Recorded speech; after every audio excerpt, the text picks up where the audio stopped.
सबसे ज्यादा जो क्वेरी आती है मेरे पास वो आती है, सर प्रोजेक्ट्स तो आप बताते रहते हैं, पैसा कितना मिलना है, हमें पैसा कितना मिलेगा, सर कौन सा कोर्स किया जाए जिसमें सबसे ज्यादा पैसा मिलेगा, सर कौन सा कोर्स करना ज्यादा अच्छा होता है, हम सेंटर पे कौन सा कोर्स चलाएं।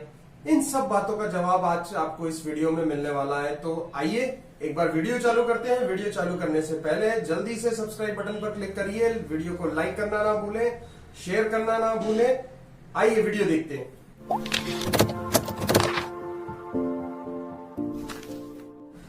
हेलो फ्रेंड्स, मेरा नाम है Shahid Ansari and welcome back to my channel. आज हम बात करने वाले हैं कोर्स का कितना हमें पेमेंट मिलता है, कौन से कोर्स का कितना पेमेंट मिलता है, कौन सा कोर्स हमें हमारे सेंटर पर चलाना चाहिए और किस तरीके से हमारा जो एक कैंडिडेट का पेमेंट है वो निकलता है। तो आइए एक बार इसके बारे में देखते हैं कि जो हमारे कोर्सेज हैं, जितने भी कोर्स लिस्ट है, जितने भी एनएसडीसी की वेबसाइट पर अवेलेबल है, आप एनएसडीसी की वेबसाइट पर जाइए, वहां से कोर्स लिस्ट जो है वो डाउनलोड कर लीजिए और कोर्स लिस्ट डाउनलोड करने के बाद उसकी कैटेगरी हम लोग को देखनी पड़ती है। एनएसडीसी ने क्या किया हुआ है कि हर एक कोर्स की एक कैटेगरी डिफाइन की हुई है। 3 कैटेगरी डिफाइन हुई है, कैटेगरी 1, कैटेगरी 2 और कैटेगरी 3। कैटेगरी 1 की मैं आपको रेट बता देता हूं। कैटेगरी 1 की जो रेट है, ये जो रेट मैं आपको बता रहा हूं वो पर आवर रेट है, ठीक है। कैलकुलेट करना भी मैं आपको बताऊंगा कि किस तरीके से पेमेंट को कैलकुलेट करते हैं कि कितना पेमेंट हमारा पर कैंडिडेट बनेगा और कौन सा कोर्स हमें करना चाहिए जिससे सबसे ज्यादा पेमेंट बने, ठीक है। तो सबसे पहले बात करते हैं कैटेगरी 1 की। कैटेगरी 1 में जो हमें पेमेंट मिलता है पर आवर, वो आपको स्क्रीन पर नजर आ रहा है, ₹46.70 जी। ये सबसे ज्यादा हाईएस्ट है। कैटेगरी 1 के जितने भी कोर्सेज होते हैं उसमें 46.70 रुपीज जो है वो आपको पर आवर पर कैंडिडेट मिलते हैं, ठीक है। बात करते हैं कैटेगरी 2 की। कैटेगरी 2 के जितने भी कोर्सेज होते हैं उनकी जो पर आवर पर कैंडिडेट रेट होती है वो होती है 40 रुपीज। जी हाँ, कैटेगरी 2 की 40 रुपीज आपको पर आवर रेट मिलती है। कैटेगरी 3 की हम बात करें तो इसका सबसे कम होता है। कैटेगरी 3 की जो हमें रेट्स मिलती है वो 33.40 मिलती है। ये सारी चीजें जो मैं आपको बता रहा हूं वो कॉमन नॉर्म्स का नोटिफिकेशन है, उस चीज में से देखकर बता रहा हूं। आप भी गूगल कर सकते हैं। Common norms CNN common norms जो है जो 2018 में लगे थे, तो उससे आपको नोटिफिकेशन मिल जाएगी। गजेटेड नोटिफिकेशन होती है, ये आपको स्क्रीन पर भी नजर आ रहा होगा, है ना। गजेटेड नोटिफिकेशन है, इसमें ये पूरी रेट्स लिखी हुई है। अब बात करते हैं कि कैंडिडेट की जो फी होती है उसको किस तरीके से निकाला जाता है। तो कोर्स का कितना पेमेंट हमें मिलेगा ये किस तरीके से निकालते हैं। देखिए, कैटेगरी में आपको बता चुका हूं कि कैटेगरी 1 का इतना रुपया है, कैटेगरी 2 का इतना है, कैटेगरी 3 का इतना आपको पैसा मिलता है, ठीक है। सबसे पहले मैं आपको बताता हूं कि कोर्स किस तरीके से सिलेक्ट किया जाता है और किस तरीके से उसको पेमेंट तक कैलकुलेट किया जाता है। सबसे पहले आप लिख लीजिए, जो स्टेप 1 होती है कि आपको ट्रेनिंग सेंटर सेटअप करना है और वो भी गवर्नमेंट फंडेड। आज बिल्कुल जो बात हो रही है वो गवर्नमेंट फंडेड की बात हो रही है। मैंने देखा है कि कमेंट सेक्शन में लोग बाग जो होते हैं मेरे गवर्नमेंट फंडेड वाले मतलब जो वीडियोस होते हैं उस पर कमेंट करते हैं नॉन फंडेड के, और नॉन फंडेड वाले वीडियोस होते हैं उस पर कमेंट करते हैं फंडेड वाले के, है ना। तो आप इधर उधर चकराए नहीं, आपको ध्यान रखना है कि ये जो आज सारी बातें हो रही है वो फंडेड प्रोग्राम्स के लिए हो रही है, ठीक है। तो फंडेड प्रोग्राम्स के लिए सबसे पहले हम लोग जो देखते हैं कोर्स किस तरीके से सिलेक्ट किया जाता है वो मैं आपको बताने वाला हूं, ठीक है। कोर्स इस तरीके से सिलेक्ट, क्योंकि जब भी हम कोई इनिशियल बिजनेस चालू करते हैं तो इनिशियल बिजनेस में हम सबसे पहले एक ही चीज देखते हैं कि सबसे कम इन्वेस्टमेंट हो और रिटर्न ज्यादा हो जाए। कम इन्वेस्टमेंट की चीज देखी जाती है ताकि रिस्क को हम मिनिमाइज कर सकें। तो सबसे पहले हमें एक ऐसा कोर्स सोचना होता है, ऐसा कोर्स डिसाइड करना होता है जिसमें एक्सपेंसेस कम हो। एक्सपेंसेस कम किस तरीके से हो सकते हैं कि आप वो कोर्स सिलेक्ट कर रहे हैं जिसकी लैब एक्सपेंसेस जो है, आपको लैब सेटअप करना होगा ट्रेनिंग सेंटर में, तो लैब एक्सपेंसेस कम से कम आए, ठीक है। क्या बोला मैंने, पहली बात, पहला रूल याद रखें, लैब एक्सपेंसेस। कोर्स को इस तरीके से डिसाइड करें कि लैब एक्सपेंसेस आपके सबसे कम आए। पहली स्टेप लैब एक्सपेंसेस कम आए। सेकेंड स्टेप क्या बताई मैंने आपको कि उसका ड्यूरेशन सबसे ज्यादा हो, ठीक है। दोबारा रिपीट करता हूं मैं, लैब एक्सपेंसेस कम हो और उसका ड्यूरेशन सबसे ज्यादा हो, ठीक है। दो चीजें समझ में आ गए। लैब एक्सपेंसेस, मैं तीसरी बार आपको रिपीट कर रहा हूं, समझने में दिक्कत होगी। लैब एक्सपेंसेस कम होना चाहिए और ड्यूरेशन ज्यादा होना चाहिए। और तीसरी बात मैं आपको बता रहा हूं कि उसकी आपको प्लेसमेंट की जो कंप्लायंसेस आते हैं तो उसमें प्लेसमेंट नहीं, सबसे ज्यादा स्वयं रोजगार आप लोग करा सको। समझ रहे हैं इस बात को? स्वयं रोजगार यानी आप उनको कोई सेल्फ डिपेंडेंट बना सको, आप उनको, है ना, बिजनेस में अगर कोई अपना खुद बिजनेस खोल सके, है ना, उनको सेल्फ एम्प्लॉयमेंट आप दे सको। तो ये तीन चीजें हैं। सबसे पहले आपने क्या किया, जिसमें लैब एक्सपेंसेस सबसे कम आ रहे हैं वो सिलेक्ट किया। दूसरा आपने फिल्टर लगाया कि सबसे ज्यादा ड्यूरेशन वाला है, उसी को हम करेंगे। और तीसरा आपने क्या चेक किया कि बच्चे को हम उसमें सेल्फ एम्प्लॉयमेंट से जोड़ सकते हैं या नहीं जोड़ सकते हैं। ठीक है, तो ये तीन चीजें आपको, तीन कंस्ट्रेंट मैंने आपको बताए हैं, इससे आप कोर्स डिसाइड कर सकते हैं। ठीक है, अब पेमेंट की बात कि पेमेंट कैसे सेलेक्ट करें कि कौन से कोर्स में हमें सबसे ज्यादा पेमेंट मिलेगा। तो मैंने आपको जैसा बताया कि कैटेगरी 1 में आपको 46.70 रुपीज मिल रहे हैं, है ना। तो अगर कोर्स कैटेगरी 1 है हमारी, ठीक है, और अगर आपको लगता है कि उसके लैब एक्सपेंसेस बहुत ज्यादा जा रहे हैं तो कैटेगरी 2 पे भी आ सकते हैं, क्योंकि कैटेगरी 2 में भी हैंडसम अमाउंट मिल रहा है, वो होता है 40 रुपीज, है ना। 40 रुपीज भी कम नहीं होते, कैंडिडेट का हैंडसम अमाउंट मिल जाता है। तो कैटेगरी 1 या कैटेगरी 3 पे नहीं जाती, क्योंकि उसमें बहुत कम हम लोगों को जो होता है रिम्बर्समेंट मिलता है, पेमेंट मिलता है। तो कैटेगरी 1 या कैटेगरी 2 को आप डिसाइड करें। ठीक है, अब देखते हैं पेमेंट किस तरीके से निकलता है। सपोज करें हमने कोर्स सेलेक्ट किया कैटेगरी 1 का, ठीक है, कैटेगरी 1 का हमने कोई कोर्स सिलेक्ट किया, है ना। अब उसका हमें ड्यूरेशन देखना पड़ेगा। देखिए, जितने भी एनएसडीसी के कोर्सेज है सबका एक स्पेसिफिक ड्यूरेशन है, सबका ड्यूरेशन है।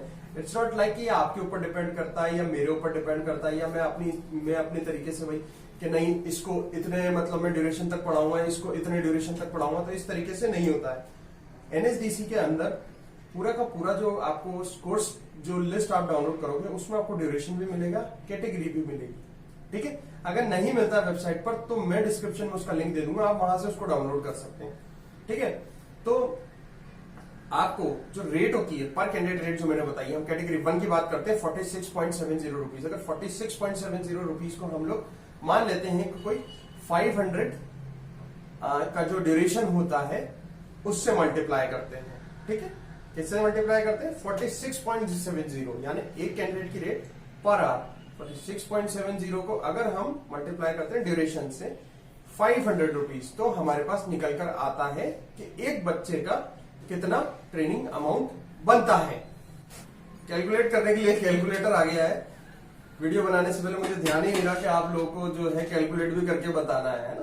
तो हमने बात की रेट की 46.70 इंटू 500 पे जब हम मल्टीप्लाई करते हैं तो हमारे पास जो अमाउंट आता है वो आता है 23,350, यानी 23,350 रुपए आपको, अगर आप कोई सा भी 500 घंटे का अगर आप कोर्स सेलेक्ट करते हैं और उसकी कैटेगरी 1 होती है तो आपको एक बच्चे का जो पैसा मिलता है वो होता है 23,350, यस 23,350। और ये एक कैंडिडेट की फीस है।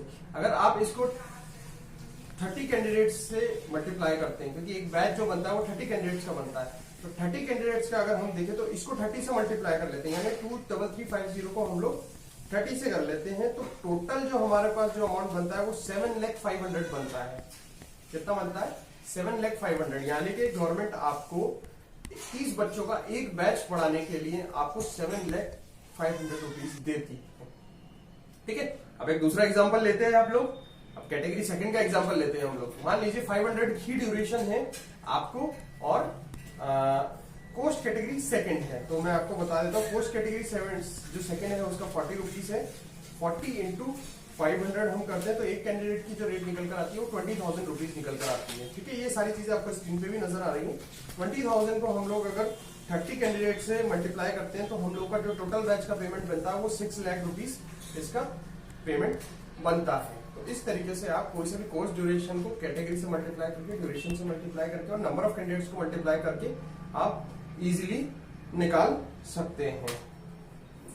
इसके बाद अब हमने पेमेंट की कैलकुलेशन कर ली कि पेमेंट कितना बन रहा है। अब बात आती है कि हमें पेमेंट मिलेगा कैसे, मतलब जो भी पेमेंट, जैसे मैंने आपको बताया कि जो भी, जैसे आपको कोर्स कैटेगरी 2 का एग्जांपल लेते हैं हम। कोर्स कैटेगरी 2 में मैंने बताया आपको 500 ड्यूरेशन है और 40 रुपीज उसकी रेट है, तो 500 इंटू 40 रुपीज हो रहा है, यानी 20,000 रुपये कैंडिडेट का हो रहा है। और अगर हम इसको 30 कैंडिडेट से मल्टीप्लाई कर दें तो ये 6 लाख रुपए हो रहा है। तो टोटल हमारा एक बैच हो रहा है वो 6 लाख रुपए होता है। अब बात आती है कि हमें मिलेगा कैसे 6 लाख रुपए। ठीक है, कॉमन नॉर्म्स जो कहते हैं, जो नोटिफिकेशन गवर्नमेंट का कहता है कि आपको जो पेमेंट है वो 3 ट्रांच में मिलेगा, यानी 3 टुकड़ों में मिलेगा, 3 इंस्टॉलमेंट में मिलेगा। ठीक है, अब वो इंस्टॉलमेंट किस तरीके से होगी आपकी स्क्रीन पर यहाँ पर नजर आ रहा है कि कोर्स कैटेगरी सेकंड को आपने 40 रुपीज से मल्टीप्लाई किया, 500 घंटे को 500 घंटे करके 20,000 आ रहा है ना एक बच्चे का, और 20,000 को आपने 30 बच्चों से मल्टीप्लाई किया है तो आपके पास 6 लाख रुपए आ रहे हैं। अब मैं आपको बताता हूँ 6 लाख रुपए आपके पास मिलेगा कैसे, है ना।